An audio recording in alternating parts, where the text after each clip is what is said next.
বসন্তের যে প্রধান আকর্ষণীয়, বসন্ত যে চলতেছে বা আসছে, তার প্রধান উদাহরণ হচ্ছে কোকিল। তো আমাদের গ্রামে ভোর হতে না হতেই, ফজরের আজান পড়তে না পড়তেই এই কোকিল আর অন্যান্য পশু পাখির ডাক শুরু হয়ে যায়। ওই যে ডাকতেছে। তো আমি সেহরি খাইতেছি, মানে পরিবেশটা অনেক ভালো লাগতেছে, অনেক মজার।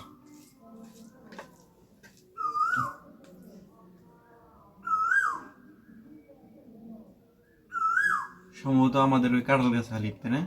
হ্যাঁ, মহান আল্লাহ তাআলার গুণাবলী বলে শেষ করার নয়।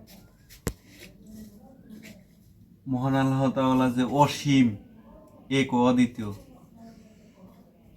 তার প্রমাণ প্রকৃতি দেখলেই বোঝা যায়। হ্যাঁ আলিম, হ্যাঁ, কতটা সুন্দরভাবে দুনিয়াটা সাজাইছে। মহান আল্লাহ তাআলার দরবার লাখ লাখ শুকরিয়া। আগেকার মানুষ, আমি আমার দাদারাই দেখছি, আমার দাদাই বলছে যে এই মুরগের ডাকে ভাত খাইছে, মানে এই সেহরি খাইছে, আর হাঁস মুরগি যখন ঘরে ফিরছে তখন ইফতার করছে। মহান আল্লাহ তাআলা, মানে সমাজে এত ঘন ঘন মসজিদ ছিল না, এই পশু পাখি দিয়ে নির্ধারণ করা হয়তো সময়। দেখতো কত সুন্দর ডাকতেছে। তো আমরা যারা গ্রামে থাকি, তারা এরকম অনেক বিষয় উপলব্ধি করতে পারি, আনন্দ উপভোগ করতে পারি।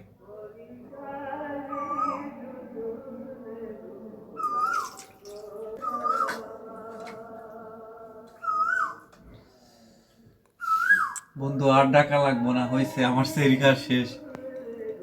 এখনো কোন মসজিদ জানি বললো যে আরো 6 মিনিট বাকি আছে, তাই না? হ্যাঁ। তো 6 মিনিটের মধ্যে শেষ।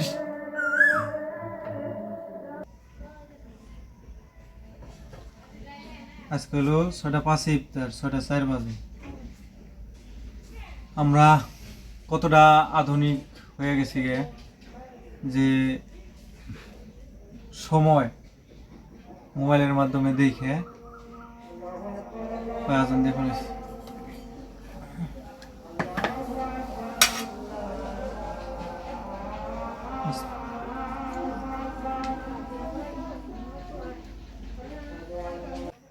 তো আমরা যুগের সাথে সাথে আধুনিক হয়ে গেছি। 1 মিনিট হেরফেরও হয় না, যদিও মসজিদে আজান দিতে 1 মিনিট দেরি করে। ওইটা হলো মসজিদের দোষ দিই, যে হুজুরে আজান কেন 1 মিনিট পরে দিল, ইফতার কেন 1 মিনিট পরে করলাম। মোবাইল ফোনে দেখেই আমরা ইফতার করে ফেলাই। 90 দশক বা তার পূর্বে ইফতার করছে মানুষ, হাঁস মুরগি ঘরে ফিরছে ওইটা দেখে। আর এখন আধুনিক যুগ, মোবাইল ফোন, একটা সেকেন্ড হেরফের হয় না। তো তখনকার রোজার পরিস্থিতি বা ইবাদত বন্দিগির পরিস্থিতি কীরকম ছিল, আর এখনকার পরিস্থিতি, যুগের সাথে সবাই আপডেট হয়ে গেছি, সবাই সচেতন হয়েছি। তো সবাইকে অসংখ্য ধন্যবাদ কষ্ট করে ভিডিওটি দেখার জন্য।